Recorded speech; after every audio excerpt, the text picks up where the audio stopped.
sickest podcast. Tune in for the audio, or you can even watch back. Giving players all the props, or put them on blast. We don't give no hot takes, only talk facts. We're giving all our devotion, riding high on this wave of emotion. Going all out, yeah, cause this is our time. No, ain't no stopping us till we reach the finish line. All in, we came here to win. We're gonna give everything. S-I-C-K on the run. S-I-C-K, sick. On fire, we're ready to fight. We'll bring the house down tonight. S-I-C-K on the run. S-I-C-K, sick. Play it on the car ride, play it when you lounge. X and O, you know that we can hold it down. Shout out to my man Sammy, got it off the ground. And to all the listeners tuned in right now, got debates, analysis, and speculation. This is sports talk for the new generation. You know where to find us, got a reputation. Sick podcast, your #1 sports destination. We're giving all our devotion, riding high on this wave of emotion. Going all out, yeah, cause this is our time. No, ain't no stopping us till we reach the finish line. All in, we came here to win. We're gonna give everything. S-I-C-K on the run. S-I-C-K, sick. On fire, we're ready to fight. We'll bring the house down tonight. S-I-C-K on the run. S-I-C-K, sick. S-I-C-K, it's the sickest podcast. Tune in for the audio, or you can even watch back. Giving players all the props, or put them on blast. We don't give no hot takes, only talk back. S-I-C-K, S-I-C-K, S-I-C-K, S-I-C-K, S-I-C-K, S-I-C-K, S-I-C-K. All in, we came here to win. We're gonna give everything. S-I-C-K on the run. S-I-C-K, sick. S-I-C-K, it's the sickest podcast. Tune in for the audio, or you can even watch back. Giving players all the props, or put them on blast. We don't give no hot takes, only talk facts. We're giving all our devotion, riding high on this wave of emotion. Going all out, yeah, cause this is our time. No, ain't no stopping us till we reach the finish line. All in, we came here to win. We're gonna give everything. S-I-C-K on the run. S-I-C-K, sick. On fire, we're ready to fight. We'll bring the house down tonight. S-I-C-K on the run. S-I-C-K, sick. Play it on the car ride, play it when you lounge. X and O, you know that we can hold it down. Shout out to my man Sammy, got it off the ground. And to all the listeners tuned in right now, got debates, analysis, and speculation. This is sports talk for the new generation. You know where to find us, got a reputation. Sick podcast, your #1 sports destination. Giving all our devotion, riding high on this wave of emotion. Going all out, yeah, cause this is our time. No, ain't no stopping us till we reach the finish line. All in, we came here to win. We're gonna give everything. S-I-C-K on the run. S-I-C-K, sick. On fire, we're ready to fight. We'll bring the house down tonight. S-I-C-K on the run. S-I-C-K, sick. S-I-C-K, it's the sickest podcast. Tune in for the audio, or you can even watch back. Giving players all the props, or put them on blast. We don't give no hot takes, only talk back. S-I-C-K, S-I-C-K, S-I-C-K, S-I-C-K, S-I-C-K. Turn up your volume. Because you're about to listen to The Sick Podcast. With Tony Marinaro. 55 seconds left in the penalty, a minute and 27 seconds left in regulation time. Boston 4, Montreal 3. Lafleur coming out rather gingerly on the right side. He gives it into Lemaire, back to Lafleur. Oh! The sickest Montreal Canadiens podcast. You're in the ball! Sports entertainment like no other. Rejoint, on lui fait perdre la rondelle, une passe devant. Et c'est le dégagement et ce sera la victoire des Canadiens. Coupe Stanley pour les Canadiens. Le 23e de l'histoire. You found the dogs! John, you found the dogs! He found the dogs! And all together, they worked a young team to the top. And now, a 24th Stanley Cup banner will hang from the rafters of the famous Forum in Montreal. The Canadiens win the Stanley Cup! Brought to you by Energy Transportation Group. Driven to be different. LaBita.tv. Embrace your true nature. And Playground, your premier gaming destination. It's gonna be sick. Matt Ohayon with you on this Friday evening. Welcome to the Sick Podcast. I'm gonna be honest. I'm in a little bit of a somber mood right now. As many of you may know, about 7 hours ago from right now, the Cincinnati Bengals announced that Joe Burrow is done for the season. So yeah, very upset, very, very upset. Very bad day for me. But we'll move forward and talk Habs. Not that things are going much better with the way of the Canadians. So let's get down to business. Sick Podcast brought to you by Energy Transportation Group. Energy Transportation Group have been named by the Financial Times one of America's fastest growing companies in 2023. And have been recognized by the Globe and Mail as a top growing Canadian company for 2 years in a row. They work with some of the best Fortune 500 companies, providing end-to-end logistics services. Join a winning team and check out Energy's career page for more opportunities. All right, we are also brought to you by Playground. Experience the world-renowned poker experience with free food and drinks at their cash game tables. A bad beat jackpot that is already over $700,000 after the world record-setting amount of $2,590,000 was won on August 2nd. Weekly promotions, daily tournaments, and unmatched customer service. Why play anywhere else? Located just over the Mercier Bridge, only minutes away from downtown Montreal. Playground, and of course by LaBita TB Beer, brewed in Quebec and a winner of a dozen international awards. LaBita TB offers quality microbrewery beers made with premium ingredients for everyone's taste. LaBita TB, embrace your true nature. All right, bad night for the Canadiens. No other way to put it. Last night, they lost 6-5 in a game where they probably didn't deserve the 2 points, especially if you ask head coach Martin St. Louis. And that's just a larger part of a really, frankly, a bad week for the Canadiens. Results-wise, we'll talk. Because, listen, should they have won that game against Calgary? Probably. But they didn't, and they should have lost that game against Vegas. They were in it, though, had an opportunity to steal 2 points, and they did not. And, of course, they got just housed by the Vancouver Canucks and beat the Boston Bruins the night before that. That was everything that has happened since the last time I had spoken to you. To break it all down, we bring in from Montreal Gazette, Mr. Stu Cowan. Stu, how we doing? I'm doing all right. You said that injury bug has made it all the way from Montreal down to Cincinnati now.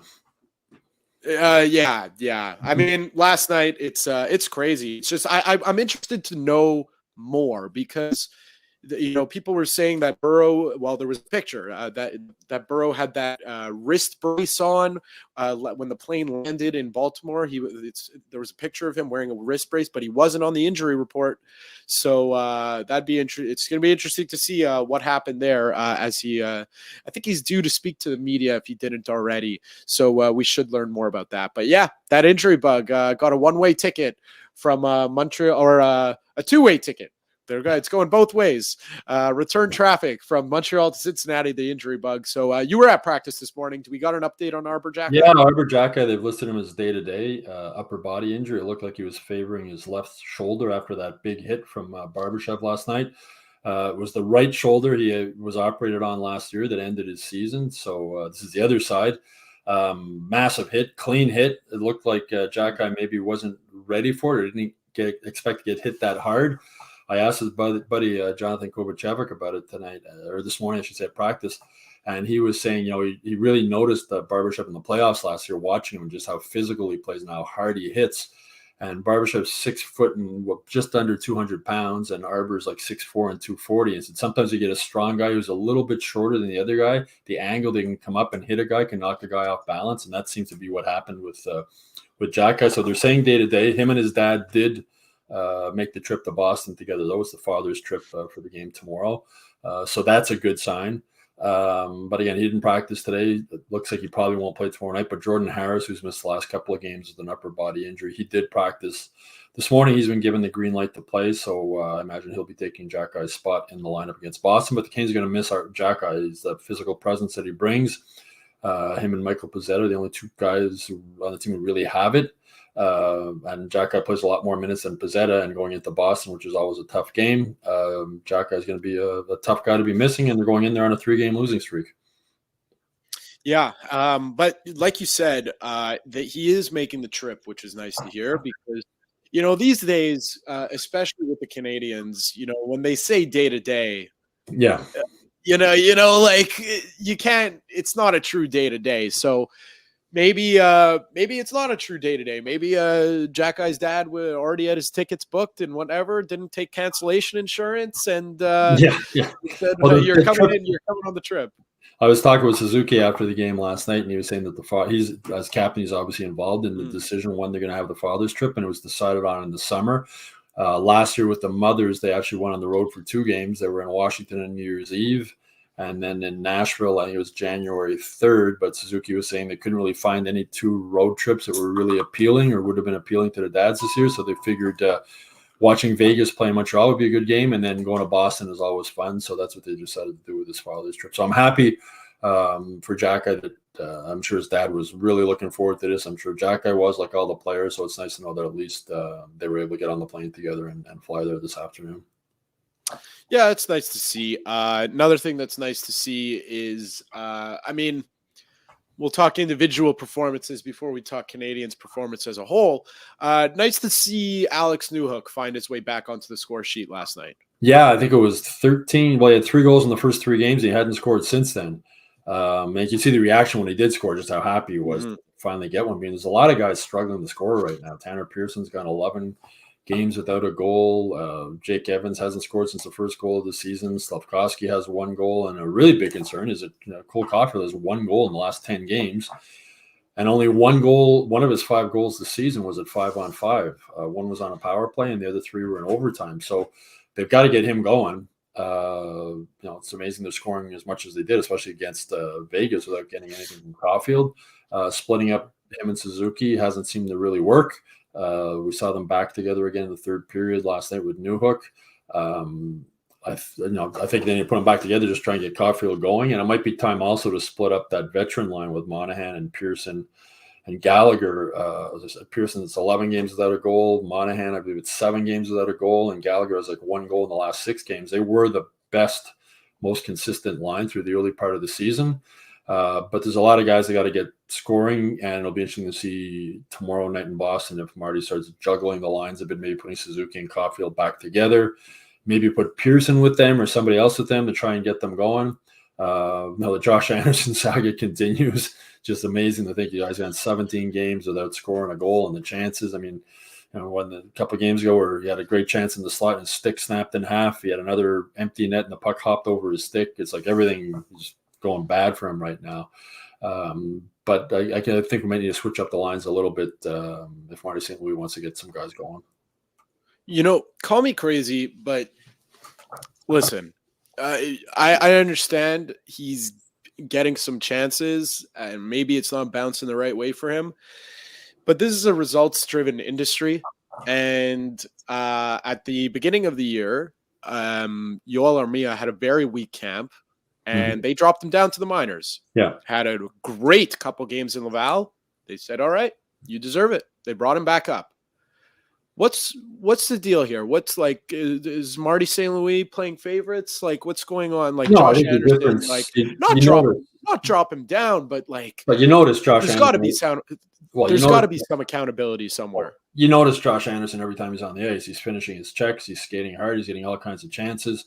Yoel Armia, most nights you don't even notice if he played or not. That's the difference. I mean, Yoel Armia, the effort level hasn't been there. I mean, he's one of those frustrating players to watch. I can't even imagine how frustrating it must be to coach with all the, he has all the skills. He has all the package. He's big. He can skate. He can shoot. But he just never seems to be able to put it together.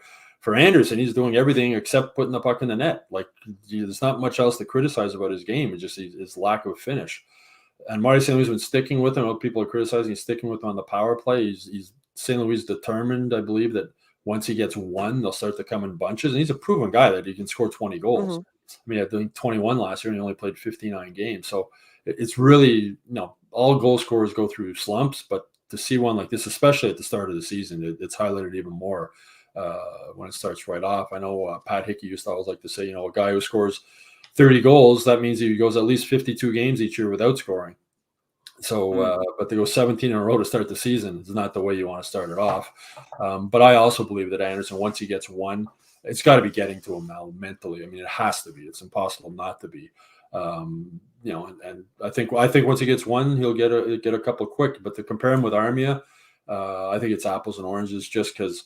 It's sort of like with Brendan Gallagher too. Like if Brendan Gallagher is not scoring, it's not because he's not busting his butt every shift and working hard. He does that every shift. It's the only way he knows how to play. And with Josh Anderson's working hard and hitting, and he's 5th or 6th on the team in shots on goal. He leads the NHL in drawing penalties. He's doing a lot of good things. Just he can't score. So sending him down to Laval compared with Armia, like to me. I wasn't surprised when they sent Armia down to Laval. I wasn't surprised when he cleared waivers. Nobody's going to pick up that contract at $3.4 million. I was surprised when they called Armia back up, though, because he's 30 years old. He is who he is, right? We've seen it for years. We saw it. Buffalo saw it after they drafted him. Winnipeg saw it. He'll look great for a game or two, and then he just disappears. He puts on an invisible man suit, and you don't notice him. And then you see Yolanen last night, who scores 2 goals. He's got 3 goals now this season. He was a healthy scratch for 5 of the 6 games that Armia played, and that just doesn't make sense to me. Like Yolan is 24 years old.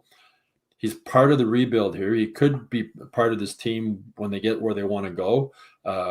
He's playing on the 4th line. He's got some scoring ability. St. Louis said after practice today, he's the type of guy who wouldn't hesitate to use him on the power play. He has that finishing ability. We saw that on the breakaway goal he scored. So to have him sitting in the press box while Yoel Armia is playing at this point in the team's rebuild, to me makes absolutely no sense.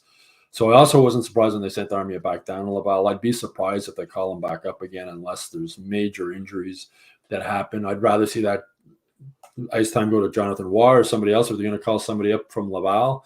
Yoel Armia is who he is, and that's it. And to me, at this point, you just leave him in Laval. He's got 1 more year left on his contract, and after that, it's done. And I think his career is done too. I can't see anybody picking him up. And Marty St. Louis had a great quote earlier this season when he was asked about Armia, and he said, your NHL career goes by so fast, and you have to really enjoy it and make the most of every day you're in the NHL because your life after the NHL is really long. You guys are retired at 35 or whatever. You got like 50 years left to live without the NHL. And it was a great quote. And I think that's something that, Armia came back that first game back and he scored a goal and he looked great. And you figure, okay, you got the message. Your career could be over. You got it. And then all of a sudden you just went back to being Yoel Armia again. And it's been frustrating to watch, and it's hard to understand a guy with that much talent, and if sending him down to Laval didn't give him the message, like, buddy, your career's, you're not going to be playing anymore. You're not going to be making the money you're making anymore either. But, for whatever reason, just Yoel Armia just has never been able to really put it together. I said before on your show, he's a big, quiet, shy guy who plays hockey like a big, quiet, shy guy. Yeah, I think more the accountability thing I mentioned, it was more just sit him for a game, sit him for a shift. Like, I feel like, I think more than that, I could see, like, take him off the power play and maybe put Yoel in. Yeah. Like that I can see at this point. Okay, we've given you every opportunity, Josh, to get a goal. You've been on the power play, the first power play unit the whole time. I've stuck with you. You're a big body. You still affect me. Some of the power play goals they've scored is because he's been in front of the net screening or blocking. He wins puck battles, but that I could see as sort of, okay, we've given you every chance. We're going to give somebody else a chance now, like a Yolanen maybe, or even Slavkovsky, who's part of your future. He's the guy that they're continue. You put him in that spot, maybe in the middle in the power play, and hope he can maybe get a goal or two and get his confidence going. But that I could see. I could see St. Louis doing that. Like, to me, sending, making Josh Anderson a healthy scratch or sending Laval, I don't see that as the right move at this point. But maybe taking him off the power play and giving that, or at least putting him on the second unit and giving somebody else a chance in that spot, to me would make sense. I would also just like to see maybe, when it comes to Josh Anderson, something that could get him going. If you did drop him down the lineup, now theoretically, you're going to be if your fourth line is out there against the team's second line, let's say, chances are you're in your own zone. And when you exit the zone, you're going to be on probably, if you get a good bounce, you'll be on an odd man rush. Josh Anderson's always been good off the rush. Mm-hmm. I feel like something like that could get him going, because like the Canadians, they don't play off the rush as much. They're really just trying to set up in the zone, trying to look for multiple options through a possession game. I like him off the rush. He's an effective player, and he can't play to his strengths that much right now, because that's what he's done for, most of his career before Martin St. Louis came in. What I'd think about doing if I was Martin St. Louis at this point, as I mentioned with that veteran line, it's probably time to break them up. I would think seriously about putting Sean Monahan with Anderson and Slafkovsky to try and get both of them going. And Sean Monahan is just such a smart hockey player, does all the little things right. Good playmaker, can finish when needs to finish. He has the ability to slow the game down a bit for Slafkovsky when needed. He has a passing ability to find Josh Anderson. I mean, nobody gets more breakaways on the Canadiens than Josh Anderson. Find him if he's open. So I think that would be a line that could be effective. And Marty St. Louis could almost, hopefully for him, kill two birds with one stone away. Maybe Sean Monahan's a guy who can get both Slafkovsky and Anderson going offensively. And he's so good. Wins faceoffs, so they're going to have the puck a lot. He's good in his own zone defensively. I think Sean Monahan makes whoever you play him with better. And Slafkovsky played with him briefly last season before Monahan's broken foot ended his season, and spoke about how much he liked playing with him and how Monahan could slow the game down for him a bit. So it'll be interesting to see what the lines are Saturday in Boston. I mean, Canadians' next 5 games are on the road, so it's not going to get any easier. But that's a line that I'd like to see put together, because I think Monahan might be able to get both of those guys going. Let's flip over quickly to a positive. As someone who's, for the most part, been playing well over the season as a whole, had a little bit of a stretch there where he had a bit of a dip in play, but, suspected injury. He didn't look 100% healthy. But what more could be said about Mike Matheson? I mean, this guy is just, every time I watch him, he's just, I'm amazed with something new, whether it's his offensive ability, his skating ability, even his ability to track back and play defensively. It's just, he's been, I find, a big rock for the Canadians this year. When, you look at a guy like Nick Suzuki, who's had his own struggles this year. He hasn't really been the Nick Suzuki of years past, because even last year when he went through some scoring troubles, I found that it was not built-in excuses, but it was like, he's the Iron Man. He's out there every night. He has new teammates. He puts his head down. He never complains, and he's doing what he has to do. He's always making the right plays. He might not be putting the puck in the net, but he's doing the right thing. He's playing the right way. I find that guy this year is Mike Matheson. Yeah, I mean, Suzuki's just a 200-foot player. I mean, his offense is going to come and go. I mean, he's still producing. Splitting him up with Caulfield, as I mentioned, I think it's time to put them back together and get them going. But with Matheson, I mean, his skating is elite. I mean, Marty St. Louis was talking about earlier in the week, says he glides on the ice. He doesn't chew into the ice. He makes it's effortless. Partly allows him, plus the fact he's in such great shape to play so many minutes. He's a bit high risk. I mean, there's a lot of fans out there. You see criticism all the time during the games on Twitter about his giveaways and getting caught up ice. And the thing is, any defenseman, I mean, the same thing was said about PK Subban when he was here. Any defenseman who carries the puck a lot and skates a lot with the puck is going to cough it up. It's just part of the game. They're going to be checked harder. They're going to take more risks. Like, you compare him to a Jonathan Kovacevic, who I think is a really good third pairing defenseman. He's really smart. He makes the safe play all the time, right? You watch Kovacevic, he'll chip it off the glass. He'll make the safe pass. He's really smart. He knows his limitations and he plays within his limitations. Well, the limitations for Matheson are a lot higher than the limitations for Kovacevic, and he plays up to his limitations and sometimes beyond them, which is why he can sometimes be a bit of a defensive liability and cough up the puck.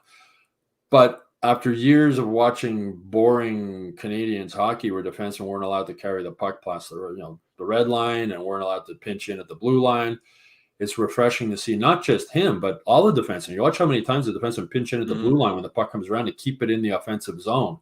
Whereas under Dominic Ducharme, they're always backing up, which is one of the reasons they played most of the game in their own end.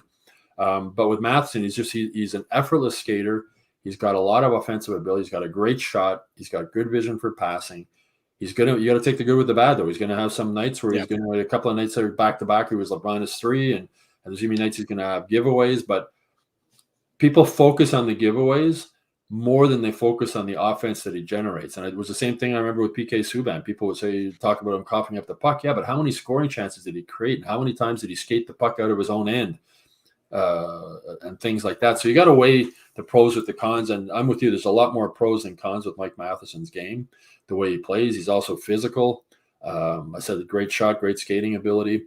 And I'm sure he loves playing with the freedom he has now to do those kinds of things.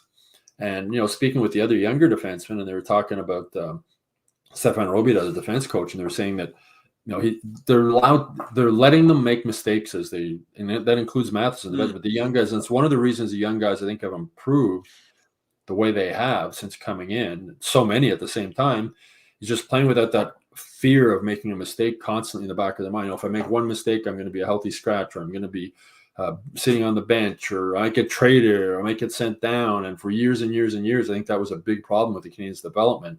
Whereas now with this young group of defensemen, they're allowed to play with confidence. You see it with Goalie, you see with Xhekaj, you see the confidence he has when he carries the puck. He's not afraid to skate with it.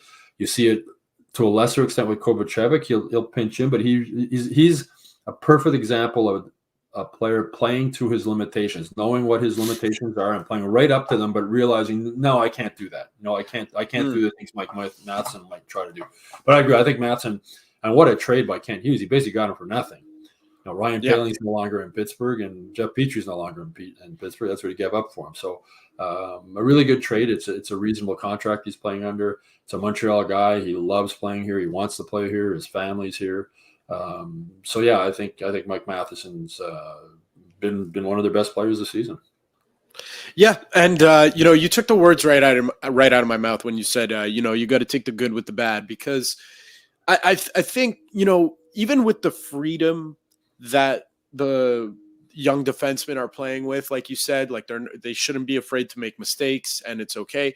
That's a lot of responsibility, because they know when they're playing well and when they're not playing well. But the thing is, like you said, you take the good with the bad, because when a guy like Matheson has that offensive ability, you don't want to limit that. You want to unlock that ability to the best that it can be, to the peak of the potential. You can't see my arm. The peak of the potential, and the defensive miscues that could be cleaned up. That's fine. Yeah. Some offensive talent like he has, and like how a lot of players in the NHL have when it comes to defensemen, that can't be taught. So unlock the offensive ability to the maximum, and then worry about the defensive miscues later. Exactly. And the same with Caden Gooley. I mean, you see the way Caden Gooley is skating with the puck so confident this season and really standing out when he plays 3-on-3. Last night was a bit of a rough night for Caden Gooley. He had, it was one of his weak, if not his worst game this season. We had a couple of giveaways there. He finished up -2 for what plus minus is worth, but it wasn't a great game. But that's going to happen over an 82-game season. I mean, he's played great. He had one sort of off night. But I'm sure he'll bounce back in Boston and play well. And part of that is because he's not going to be punished severely for having a bit of an off night.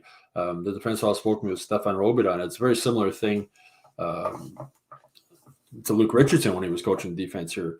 I remember Jeff Petry talking about that with me then, and the players talking about now is that Robida doesn't yell and scream at guys when they come back. I mean, players know when they made a mistake. You screwed up, and last thing you need to come back to the bench having the coach yelling and screaming at you.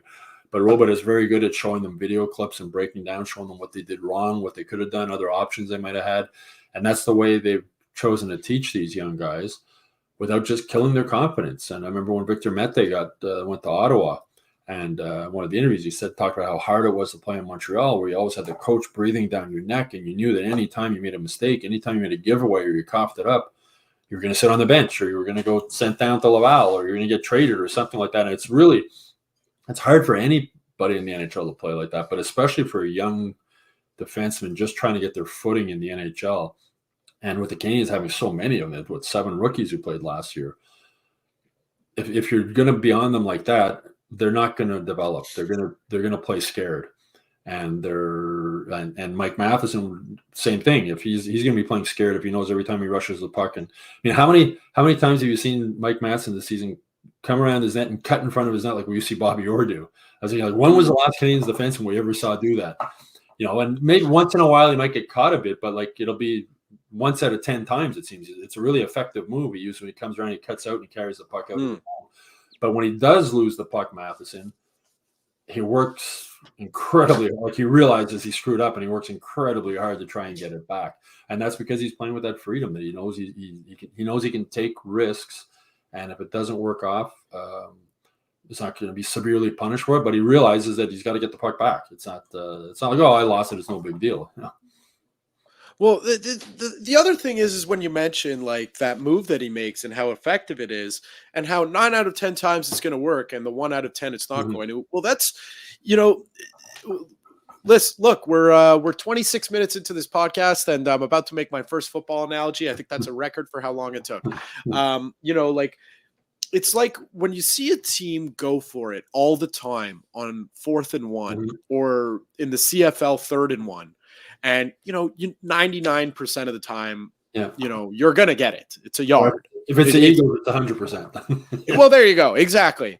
But then there's that one time where it doesn't work out. And then you see the next day, the analysts are going crazy, or they kicked the field goal, or they went for it on 4th down instead of kicking a field goal. Like, they'll go nuts, but you don't say anything or give praise to the decision had it worked. Yeah. So that's one of those things where it's like, okay, it's very noticeable because it's very costly when it doesn't work, but it's not like it's costing him, every time he does it, and he just keeps on doing it. So again, I feel like a lot of Canadiens fans, and I understand it's frustrating because it's a couple years now that they're a bottom of the barrel team, but that's what it is. The team, the front head office didn't say the P word this offseason. So you got to temper expectations, allow them to continue to make mistakes. But the side I do empathize with is that at a certain point, there does have to be accountability somewhere on mistakes. And where I'm going next for accountability is like penalties. Like, listen, this team is they do a lot of good things.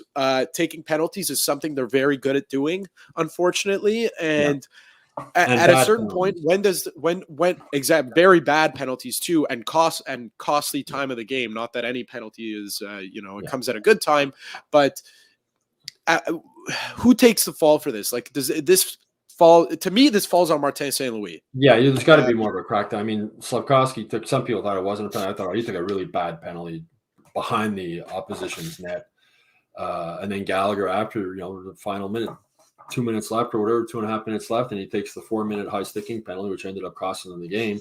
And it's happened a few times with Gallagher. And the thing with Gallagher, as I mentioned earlier, the effort's so much there, and the hard work's there. But he's almost got to tone it down a bit near the end of the game because that's too often he's taking those aggressive penalties that high. I mean, it looked the first from my vantage point in the press box, it looked like a trip. It was definitely a penalty, and then we saw the replay, and it was definitely a high stick the guy in the face. But it was just a case of being over aggressive on the play. Like, you got to know the score, and you got to know. Suzuki was talking after the game that he wasn't down on what Gallagher did because he prevented a scoring chance, and it was a good scoring chance, and he was trying to make a play, and that's all true.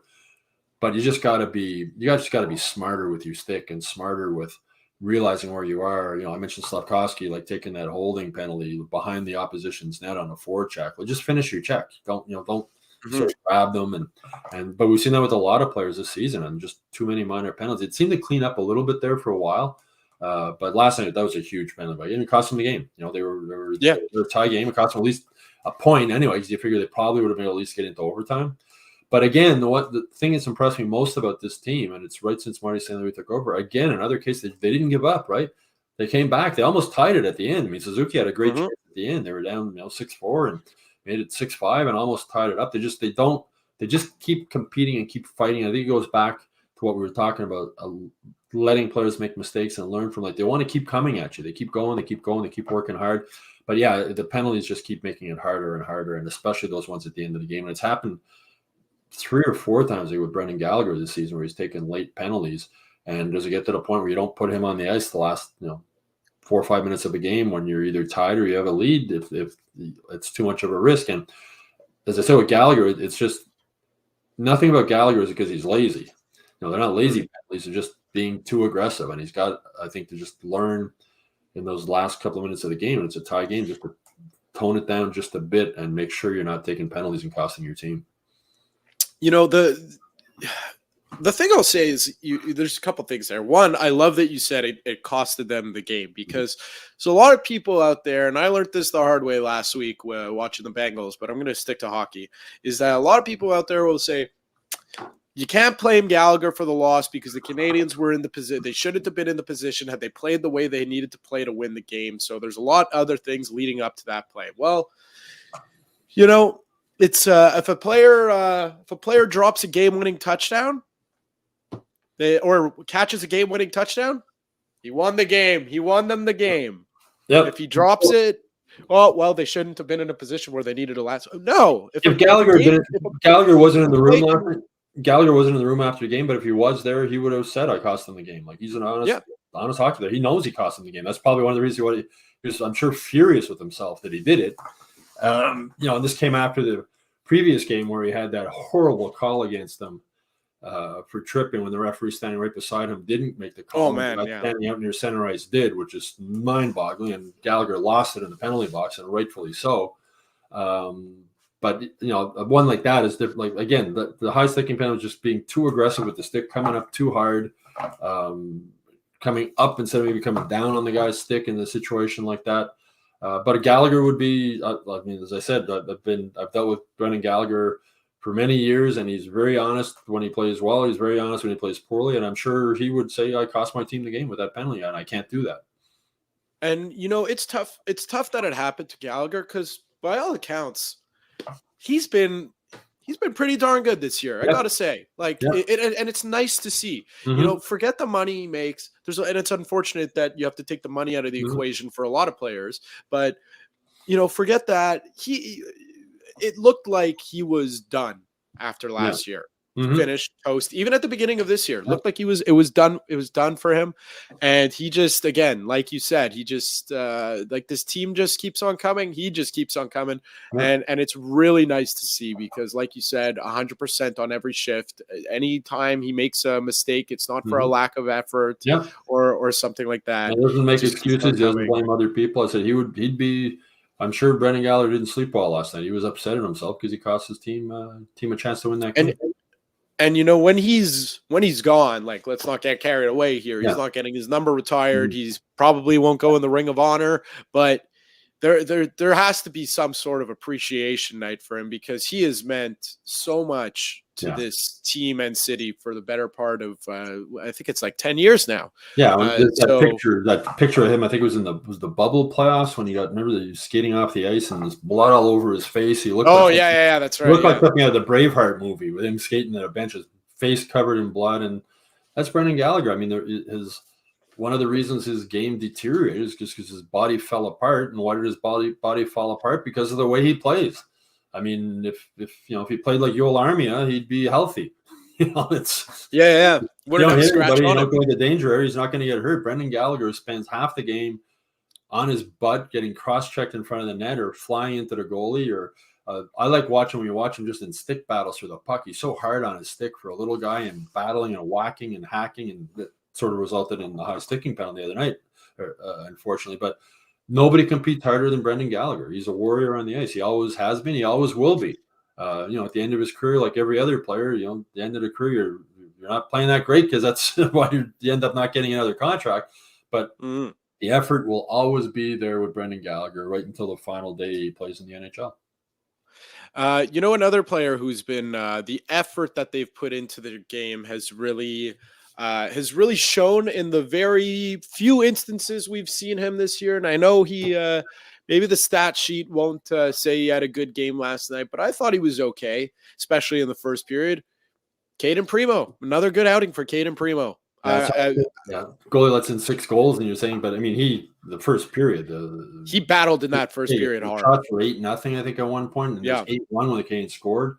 At one point, they were on pace to get 60 shots on goal, and he was playing fantastic, and then sort of broke down a little bit at the end. And the thing is, I asked Marty St. Louis after the game, like, can you guys keep going with this 3 goalie thing all season? And you can tell it's frustrating to him. He doesn't want to have 3 goalies. The goalies don't want to have 3 goalies. The goalie coach doesn't want to have 3 goalies.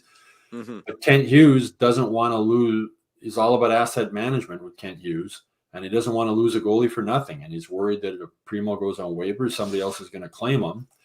So until he either finds a trade for one of the 3 goalies, I think they're gonna stay with 3 goalies. With Primo, there's a ton of scouts in the Bell Center press box last night. I tweeted out the list of them before the start of the game, and you wonder how many were there to see Primo or how many were there. You never know exactly why scouts are at which games. But he did. If I'm a scout watching that game, you're going, okay, he was great at the beginning, but he ended up letting in 6 goals. You look at his career record, which is horrible in the NHL, and you wonder. I mean, I wonder. I mean, Ken Hughes obviously speaks with GMs and has a clue about what's going on around the league. I wonder if someone would claim him because he's got a one-way contract too. He's making $800,000 this year, and next year he's looking. I think it's $1.1 million. It's a lot to pay a goalie if he's playing in the AHL. Not as much as the Oilers are paying their goalie to play in the AHL. Well, that's it. But with Kent Hughes, it's just all about. He doesn't want to lose a guy for nothing. But at some point, we're talking about weighing the pros and cons with Mike Matheson. You got to weigh the pros and cons of carrying 3 goalies and carrying 2 goalies. I mean, today at practice, there was an event going on in the second rink in Brossard. So the Habs only had the 1 rink. There's only 2 nets for the practice.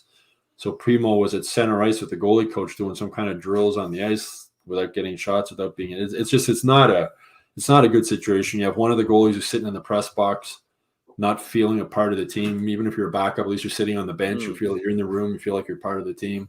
It's really not a good situation, and I don't think they should allow it to go on much longer. I think at some point you just got if you can't get anything, you put Primo on waivers, and if you lose him, you lose him, because I don't think he's their goalie of the future. I think of the goalies that have now, the best bet to maybe be the goalie of the future is Samuel Montembeault because of his age. He's still been hot and cold. But I don't think they know who the goalie of the future is. That's why they drafted 3 goalies this year. And I think at some point you put Primo on waivers, and if you lose him, you lose him. And if you don't lose him, he goes down and plays in Laval. But to have him, it's not a good situation for him either. I mean, it's 3 starts he's had this season. And the starts he gets are taking away starts from Allen and Montembeault. So I think that's something that Kent Hughes has to rectify sooner rather than later. Well, yeah, and I think that the Canadians are maybe using Samuel Montembeault as a cautionary tale when it comes to Caden Primo, because he came on a little late. Primo's still only 24. Goalies are weird. We know that. But I'm on your side. I mean, if you talk to Tony, Tony is the president of the Caden Primo fan club. He was a 7th round pick for reasons, right? That's it. It wasn't a 1st or 2nd round pick as a goalie. He was a 7th round pick. At that, at 7th round, you're shooting in the dark, right? You're looking for needles in the haystack and all those other cliches. You're not expecting to get an NHL player in the 7th round. And then they got Primo in the 7th round. Then he really stood on his head in university after being drafted, which sort of made him, maybe he can be the goalie of the future. But at the end of the day, there's reasons why he was a 7th round pick. And that's it. And you see there's times he loses his net. And I was sitting with Herbs Rakowski in the press box last night, and I was saying, I remember an NHL scout telling me a few years ago when Carey Price was hurt, and saying people don't appreciate great goaltending until they don't have it anymore. And I was saying, we just sort of took for granted how easy Carey Price made playing goal look. Just going side to side, never lost his net. A lot of pucks would just hit him because he was in the proper position. You watch Caden Primo, and it's not effortless going side to side. No, times he's scrambling. There's times he's losing his net. There's times he's doesn't have his angles covered properly. As a young goalie developing, and he's not playing a lot, and that doesn't help it. But again, it's a case of Montreal fans are spoiled for so long with Carey Price just technically almost perfect as a goalie. To now we're seeing guys who aren't as technically sound, and that's one of Primo's problems. That's one of the reasons he was a 7th round pick.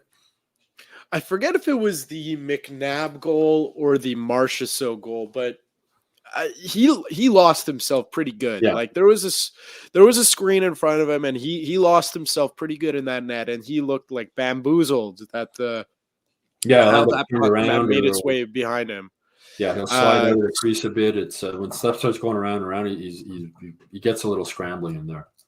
Yeah. So listen, I'm on your side. I mean, at this point, you're not doing right by the player either. Mm-hmm. Forget a development thing. Just he wants to play games. Yeah. Whether it's maybe he just wants to stick around in Montreal. Who knows? Because he gets like a high Sam paycheck. Montembeault in Florida, right? They put him on waivers. The Canadians took him. He was a guy looking for a chance somewhere else, and they did right by their guy. They couldn't find a deal. If started that season, he wouldn't have got that chance here, right? But it was all of a sudden Carey Price was hurt, and he was going to the rehab, and they needed a goalie, and they were desperate, and he was on waivers, and Marc Bergevin picked him up.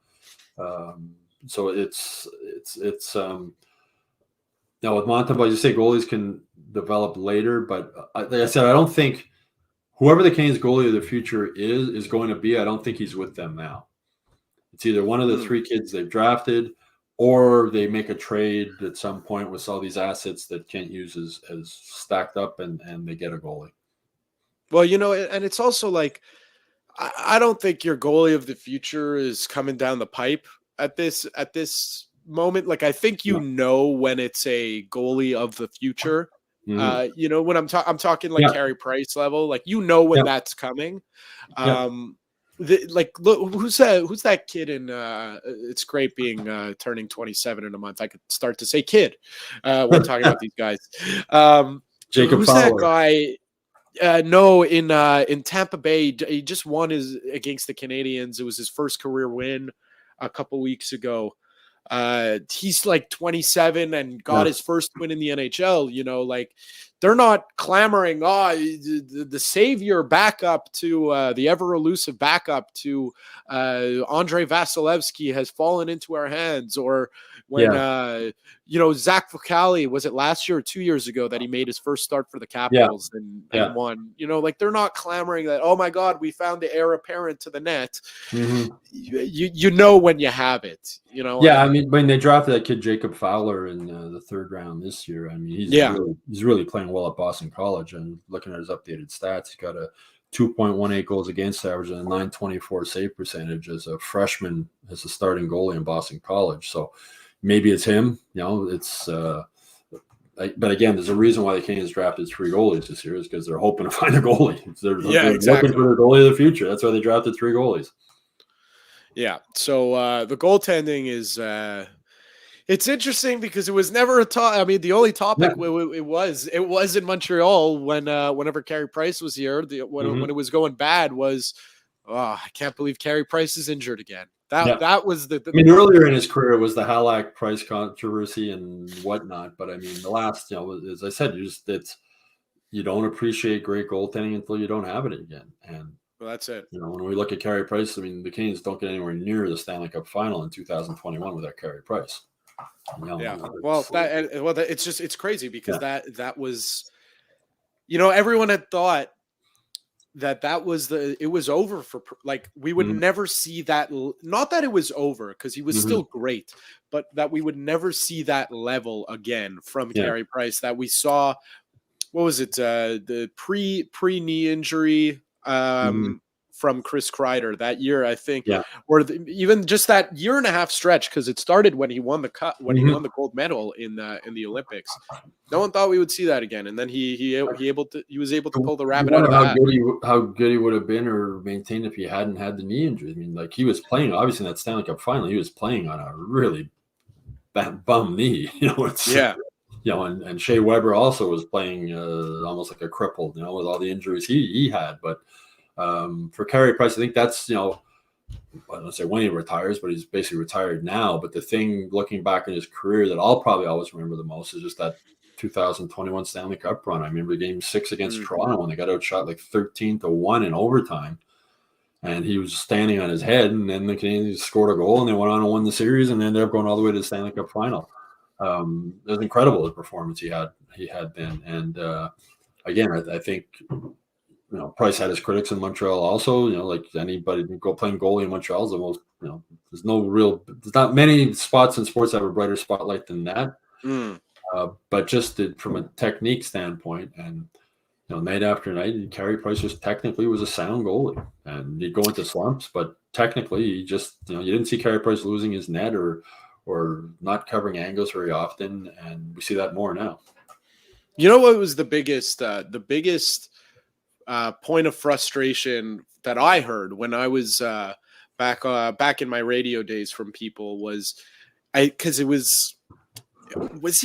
played after he got injured the year of the Cup run, right? He had a stint in Laval, a conditioning stint in Laval with Gallagher. Yeah, I think he did. I think you're right. I remember I think he did play one game in Laval. Yeah, so Gallagher played a game in Laval at one point too. Yeah, exactly. And I remember Price played like a period or something in Laval, and he let in 2 goals, and it was just like the reporters were laughing with him. He was a good sport about it because I was looking up here, and it was 2020-21. Yeah, one game in Laval, 3.03 goals against average. yeah, because he let in 2 goals. He let in 2 goals in the first period, I think. Yeah. And, I think the biggest point of frustration for fans who couldn't fully appreciate what Price did was that they saw what he was able to do in the playoffs. Mm-hmm. And then the regular season before he got hurt was not very impressive that year. Mm-hmm. So the biggest point of emphasis that I heard was always, what does this guy not care? He could just flip a switch. And maybe that goes down to his demeanor because he was always everybody chill, like Aaron Rodgers, everyone chill. It's fine. I'll be okay. And, so that was a big criticism point was like, what does this guy just have a switch he flicks because he starts to care or what?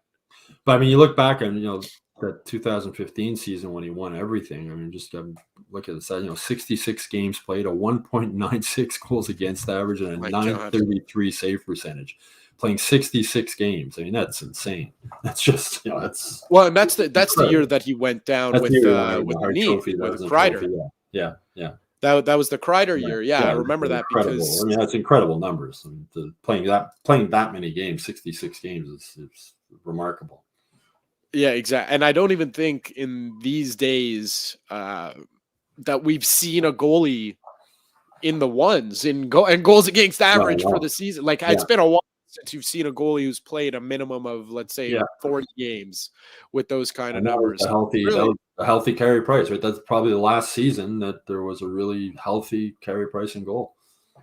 Yeah. Anyways, so we'll see what all that to say. It's a bit of a tangent we went on there, but we'll see what the Canadians do. It all comes down to, as I said, who the Canadians' goalie of the future is going to be when they get to the peak of this rebuild where they want to get to. I don't think we know yet who that's going to be. I don't think he's in the system right now. I think internally they're kind of hoping that. Where was he? Let's see where this guy was drafted. Like maybe they're hoping that Jacob Fowler turns out to be a Jake Ottinger type where he came on at about 22, like 2 years ago or last year was 2 years ago was his real breakout season. So maybe they're hoping he could be like that. But again, Jake Ottinger was a late first-round pick and not a third-round pick. So. Yeah, and with Fowler, you think, okay, let's say maybe he's 3 years away from being ready for the NHL or whoever the goalie of the future might be. Maybe he's 3 or 4. So, you got Allen under contract through next season. So do you give Montembeault a 3-year deal, hoping that gets you to the point where you have a better idea who might be ready to come in as the next goalie of the future? So it's gonna be a tough. They don't need to rush on the goalie thing right now because Montembeault and Allen, like when they're rotating them, I think it works well. I think with those two guys, I would just rotate them. You play what you're playing this game, and you're playing every second game, both of you. Yeah, unless exactly. When he gets a shutout or goes on a roll, we might put you in back to back. Split the games with them, but that 3 goalie system it's not Three's company. It really doesn't work having 3 goalies. So let's shift gears here before I get you out of here. One last thing before I let you go, because I know you're actually one of the first people I thought of when I saw this. Because I was at work yesterday and I'm just talking to one of my buddies at work. He's a hockey fan, and he says to me, he goes, "Did you know the NHL was in Sweden this week?" I go, "I'll be honest with you. Yeah, I would have said, what holiday is it, had I seen a 2 p.m. game on a Thursday and a Friday, because the only reason why I knew they were in Sweden was because I think it was Tuesday night against the Flames. The broadcast on TSN did an insider trading segment, and Gino Reda says at the beginning of the segment, Chris Johnston is in for Darren Dreger or whatever it may, or whoever it was, because the NHL is in Sweden. I was like, what the hell? They're in Sweden? Yeah. Like, where's the marketing for this? Like, I mean, again, it's just there were quite a few empty seats from the game I watched, the Senators game in the rink there too. I mean, I knew because I saw it was Gord Miller on Twitter saying he was in Sweden for dinner with Mike Johnson, I guess it was, and that's okay. They're over there. It's strange, and you wonder, like, from a TV standpoint here, like, why wouldn't they play like the week, like Saturday, Sunday, like it's the afternoon games in the week in North America? A lot of the stuff the NHL does is sort of strange with those kind of things, but obviously they're hoping to grow the game more over there. But for the teams, imagine that's not an easy trip for. The NFL does it, but the NFL plays once a week, right? You fly over to Germany, you get there Monday or Tuesday, I guess. You practice, you play on Sunday, and you fly back home on the Monday. But for an NHL team to go over there, play a couple of games with the wicked time change and different country, and then come back and just continue your schedule of 3 or 4 games every week, that's got to take a toll on teams after. It'd be interesting to see the teams that are over there, how they play in a couple of weeks when they come back. It's just like did this. I get doing this in a preseason context. In preseason, no problem. Give them it's a nice trip, a nice preseason trip for the team too. No problems with that. But like, what's the point in the middle of the week? Like you said, it's just it's such a weird decision. I don't get it. There's a lot of things this league does that I just don't understand. But it's I'm at a loss for words. Like, it was just for a team like Ottawa that struggled. I mean, they were up 4-0 yesterday and they blew it, and then they came back and won in overtime. But I said, for a team that's really been a disappointment so far this season, going over there isn't going to help them. As I said, I want to see the record on these teams in the week or two when they first come back, and their bodies trying to adjust to the time change again, and the flight and jet lag. And the NHL travel schedule is hard enough as it is without going over there. Just the regular NHL travel schedule is brutal. Just one last note before we sign off here is, you mentioned, Ottawa's been a disappointment. Like, I just pull up the standings because, I hyper focus on the Canadians for better or worse. But man, like, I thought Buffalo was coming. I thought Ottawa was coming. I thought Boston was supposed to fall. Like, every year, it's like Boston. Yep. It's something with these. Something's in the water with these teams from Massachusetts, because they always said it about the Patriots in football. This is the year. This is the year they fall off, and then finally, obviously, Tom Brady retired, and then they did. But it was something in the water in Boston. Yeah, I was talking with Jake Allen about this after the weekend games there against Vancouver and Boston. Two teams at the top of the league, two different type teams. Yeah, and as he said, with Vancouver, it's just they have so much talent. As he said, they have like 3 players in the top 10 in NHL scoring, which is almost unheard of today. Guys from the same team, young, fast, skilled. And he said, Boston, it's just all about the team. You know, the Bruins have developed that culture, which Marty St. Louis is trying to do something. It's the Bruins have just this team thing. You know, Bergeron leaves, everybody's, oh, they're gone. Krejci, they're gone. No, they just keep winning. It's just that they have a real team concept they've built in Boston over the years. They've got a really strong culture. You know, you talk about Bill, they haven't really had, when was the last time they had a really high draft pick? You know, they've made the playoffs like 7 years, and you know they're just a team that year after year you can't count them out. They've built a real good team bond, team culture there that carries over. And some, you know, Chara leaves and Bergeron, and it just keeps on. The guys that are left behind carry on the culture and the tradition and the team concept that was built before them, and it's impressive to watch. It really is, that a team that just keeps winning and winning and winning year after year. Because it's also like forget their lack of success in the playoffs, because whatever, you know, they've for all their success in the regular season and all their regular season dominance, they've only won one Stanley Cup, and it was that one against Vancouver in the past few years. But you know, last year I feel like that's like something you don't see very often, what they did in the regular season last year. And it's like they're on a even better pace this year for a regular season record. It's just crazy to me. It's absolutely wild. Outstanding. Their defense is outstanding. I mean, the defense. Yeah. They don't play a lot in their own end, which certainly helps. They got a lot of defense. Move the puck, and as they're saying, are willing to take some risks. And they change coaches too, right? They change coaches. They have the best regular season ever, and the coach that left wins the Stanley Cup. It's unbelievable. It's a winning tradition they built there. It just continues on. So we'll see if hey, listen, the Canadians get another taste of the Boston Bruins this in Boston tomorrow night. I mean, listen, again, I said this last week when I had Alexis Brisebois on.